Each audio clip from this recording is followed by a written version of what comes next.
India versus Australia का तीसरा test match Brisbane के द गाबा स्टेडियम में खेला जाने वाला है।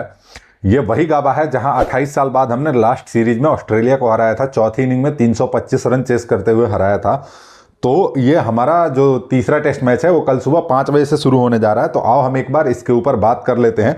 इसका पिच रिपोर्ट क्या रहेगा, औसतन स्कोर क्या है, दोनों टीमों की प्लेइंग 11 क्या हो सकती है। तो सबसे पहले हम देख लेते हैं कि दोनों टीमों की प्रोबेबल्स क्या हो सकती है प्लेइंग 11। जैसा कि आप सभी को पता है रोहित शर्मा तो कैप्टन होंगे ही होंगे। सबसे पहले बात करते हैं ओपनर का, तो केएल राहुल और यशस्वी जायसवाल ओपनर होंगे। 1 डाउन पे शुभमन गिल, नंबर 4 पे विराट कोहली, नंबर 5 पे ऋषभ पंत, नंबर 6 पे रोहित शर्मा, 7 पे नीतीश कुमार रेड्डी, 8 पे हो सकता है वॉशिंगटन सुंदर वापस आ जाए और रविचंद्रन अश्विन बाहर चले जाएं, क्योंकि लास्ट मैचेस में उनकी परफॉर्मेंस अच्छी नहीं थी उतनी, क्योंकि हमें एक एक्स्ट्रा बल्लेबाज की जरूरत है। तो उसके लिए हमें वॉशिंगटन सुंदर की जरूरत पड़ेगी।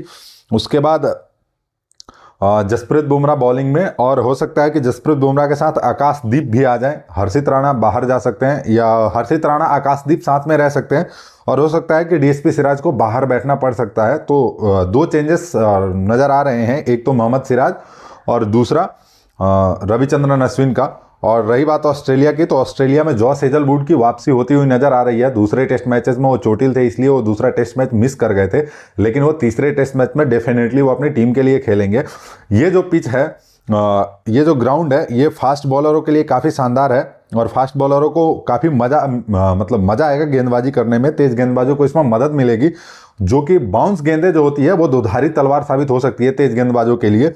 और जो नए बल्लेबाज हैं जो क्विक एक्शन में बल्लेबाजी करते हैं, मतलब क्विकली जो रन बनाने का सोचते हैं, वो उनके लिए बल्लेबाजी करना इस पिच पे आसान होगा, क्योंकि गेंद बल्ले पे आएगी नो डाउट, क्योंकि फास्ट बॉल पिच है। फास्ट बॉलरों को इस मैदान पे मजा आएगा नो डाउट, लेकिन जो बल्लेबाज तेजी से बल्लेबाजी करने की सोचेगा उसके लिए काफी फायदेमंद रहेगा। जैसे कि यशस्वी जायसवाल हैं, शुभमन गिल हैं, ऋषभ पंत हैं, इन सभी के लिए काफी मजेदार साबित हो सकता है। इस पिच पे टोटल अभी तक 68 टेस्ट मैचेस खेले गए हैं, जिसमें पहले बल्लेबाजी करने वाली 26 जीती है और दूसरी इनिंग में बल्लेबाजी करने वाली टीम 27 टेस्ट मैचेस जीती है। और लास्ट टाइम जब हमने जीता था तब हम दूसरी इनिंग में बल्लेबाजी करके ही जीते थे।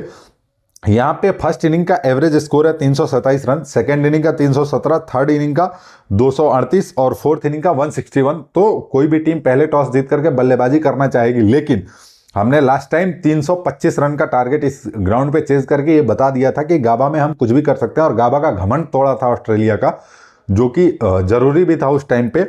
तो उस हिसाब से काफ़ी अच्छा है। हो सकता है कि इंडिया टॉस जीत करके पहले बल्लेबाजी कर ले। देखो, एक तो रोहित शर्मा के ऊपर थोड़ा सा मलाल है, क्योंकि रोहित शर्मा की फिटनेस वैसी नहीं है कि वो टेस्ट मैचेस खेल सके। उनका बॉडी लैंग्वेज देखो, विराट कोहली का देखो, दोनों की फिटनेस, एज तो लगभग सेम ही है, 1 साल का गैप है, 1 साल का मतलब 1 साल बड़े छोटे हैं दोनों, बट फिटनेस लेवल जो विराट कोहली का है वो रोहित शर्मा का नहीं है, जिसके कारण रोहित शर्मा अपने बल्लेबाजी में इंप्रूवमेंट नहीं कर पा रहे हैं। और दूसरा चीज जो है वो विराट कोहली का है। विराट कोहली का अभी ये हो गया है कि कोई भी औने पौने गेंदबाज, किसी भी गेंदबाज को मालूम है कि विराट कोहली को कैसे आउट किया जा सकता है, कहां बॉल डाल करके विराट कोहली को आउट किया जाए, कहां बॉल खिलाया जाए, फास्ट बॉल, स्पिन बॉल, अच्छे से पता है। तो विराट कोहली को इस पे मेहनत करनी पड़ेगी। हालांकि सेकेंड टेस्ट मैच खत्म होते होते ही विराट कोहली अपने प्रैक्टिस में लग गए थे, जिसमें सुनील गावस्कर साहब ने तारीफ करी थी कि सबको अपने अपने प्रैक्टिस में लग जाना चाहिए और प्रैक्टिस अच्छी करनी चाहिए।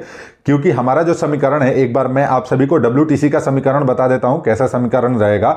WTC में नंबर 3 पे आ गए हैं, नंबर 1 पे साउथ अफ्रीका पहुंची हुई है, और पाकिस्तान के खिलाफ उसके 2 मैचेस की सीरीज बची हुई है। और जैसा परफॉर्मेंस साउथ अफ्रीका का टेस्ट मैचेस में हो रहा है, हो सकता है कि वो ये 2 में से 1 मैच जीत के वो क्वालिफाई कर जाए। उसके बाद बचेगा हमारा और ऑस्ट्रेलिया का, दोनों में से किसी एक को क्वालिफाई करने के लिए देखो इंडिया को यहाँ से क्या करना होगा। 3 मैचेस अगर इंडिया यहाँ से जीतती है, 4-1 से सीरीज अगर जीतती है, तो इंडिया डायरेक्ट फाइनल में पहुंच जाएगी। अगर इंडिया 2-1 से ये सीरीज जीतती है तो इंडिया फिर भी 3-1 से अगर ये सीरीज जीतती है, यानी कि यहाँ से 2 जीत और 1 ड्रॉ हो जाता है, तो इंडिया फिर भी पहुंच जाएगी। अगर इंडिया यहाँ से 2 जीत और 1 हार के साथ सीरीज खत्म करती है, तो इंडिया को डिपेंड करना होगा श्रीलंका के ऊपर कि श्रीलंका अपना 1 गेम ड्रॉ कर ले। और अगर यहां से 1 जीत, 1 लॉस, 1 हार और 1 ड्रॉ हो जाता है, तो इंडिया को श्रीलंका के ऊपर डिपेंड होना पड़ेगा कि श्रीलंका अपने ऑस्ट्रेलिया के खिलाफ बचे हुए जो 2 मैचेस हैं, तो वो 1-0 से ऑस्ट्रेलिया को हरा दे।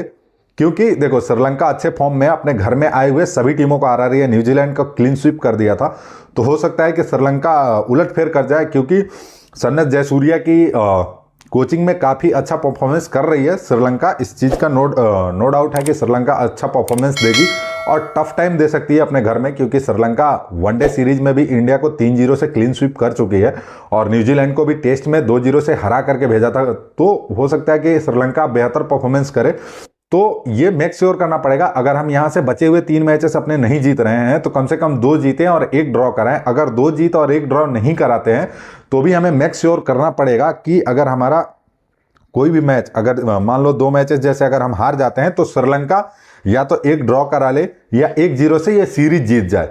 1 ड्रॉ करा के 0-1 से सीरीज हारे या 1-0 से ये सीरीज जीत जाए, 1 ड्रॉ करा के 1 जीत जाए, तो उस केस में हमें डायरेक्ट फाइनल का टिकट मिल जाएगा। और अगर तो हम यहाँ से 2 जीत और 1 ड्रॉ करा ले तो हमारा फाइनल का टिकट है, क्योंकि 1 हम जीत गए, हमें 3-1 से ये सीरीज जीतनी होगी, तब जाके हम ये सीरीज मतलब क्वालिफाई कर पाएंगे WTC फाइनल के लिए। पहला WTC फाइनल हुआ उसमें हम न्यूजीलैंड के हाथ हारे फाइनल में, दूसरा WTC फाइनल में भी हम पहुंचे तो उसमें जाकर के ऑस्ट्रेलिया के हाथ से हार गए, और तीसरे WTC फाइनल में पहुंचने के लिए हमें बहुत सारा मेहनत करना पड़ेगा। तो उसके लिए हमारे जो सीनियर खिलाड़ी हैं उनके परफॉर्मेंस की जरूरत है।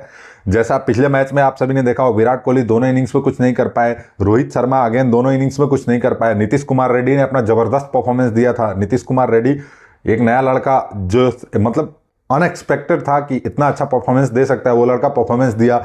डीएसपी सिराज का थोड़ा सा झगड़ा हो गया, तो वो चीज़ें गलत टाइम पे उन्होंने जाकर के झगड़ा कर लिया कि ऑलमोस्ट जो बंदा 100 के स्ट्राइक रेट से आपके गेंदबाजों के खिलाफ बल्लेबाजी कर रहा है, 140 पे आप उसको आउट करके ही कौन सा बड़ा आपने तीर मार लिया। तब होता कि जब वो 10 रन 5 रन पे था तब आउट करके आप वो लुक देते, वो चीज़ वो अपना खतरनाक लुक देते तो वो चलता, लेकिन ये सही नहीं है। सिराज भाई कहीं से भी, चलो जो बीत गई बात गई, उसने भी गाली दिया था तो गाली देना बनता था, पलटवार जवाब देना बनता था।